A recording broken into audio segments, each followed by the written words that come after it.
Parliament, which is part of the legislative branch of government, was dissolved on February 5 to facilitate the 2016 general elections.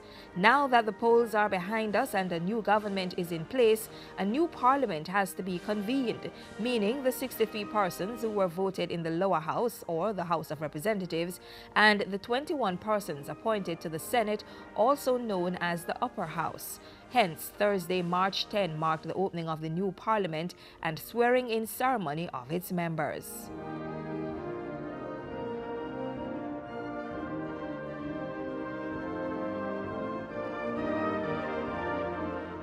Let's begin with the Senate. Tom Tavares Finson is the president of the upper house. He has signaled that the House rules will be relaxed to facilitate more questions from members. I urge all members to ensure that their contributions are delivered in a manner that serves this Jamaica land we love. It is my intention that my tenure as president of this Senate is marked by civility and constructive debate rather than rancor and invective. We look forward to working together in partnership for the betterment of Jamaica, in service of the people of Jamaica. We look forward to a constructive engagement with the government on matters of importance and for the benefit of our country, and to play our role as opposition responsibly at all times. Some of the newly appointed Senate members say they are very grateful for the opportunity to serve their country. There's a lot to be done and we're looking forward to it.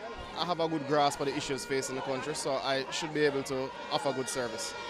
A vibrant exchange of ideas. We deliberate and we debate and may the best ideas come forward. Especially pleased that I've been elected as the Deputy President and that all those responsibilities I take very seriously, as I always have, and of course looking at the growth agenda that the Prime Minister has set to make sure we do everything possible to grow this economy and make the government efficient and effective and responsive to people who are of lesser means.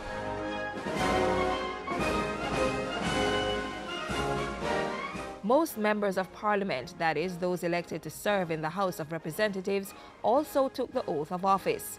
Pernell Charles Sr. will take charge of the lower house through his appointment as Speaker. I am well aware of the duties of the Speaker, and I'm prepared to live up to my standards and to have my colleagues be encouraged to live up to the standards.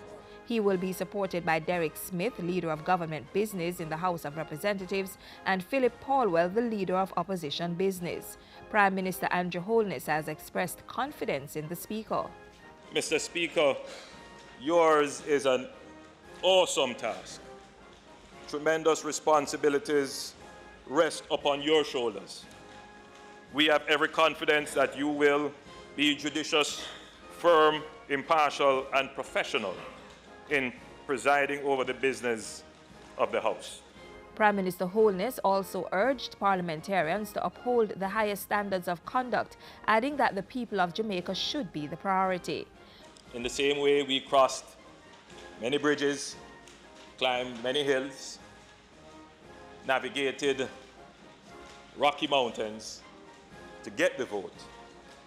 Now that we have the vote, we must keep our promises, make ourselves equally accessible to our constituents, and uphold the highest standard of public conduct.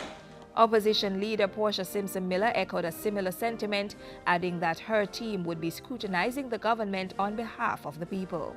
We will not fail in performing that duty.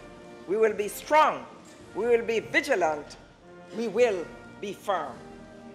We will provide constructive criticism. Let us endeavor to be sober, respectful, forward-thinking, and mature as elected representatives of the people of Jamaica. Let us put Jamaica first and work together to build our great nation. Thank you, Mr. Speaker.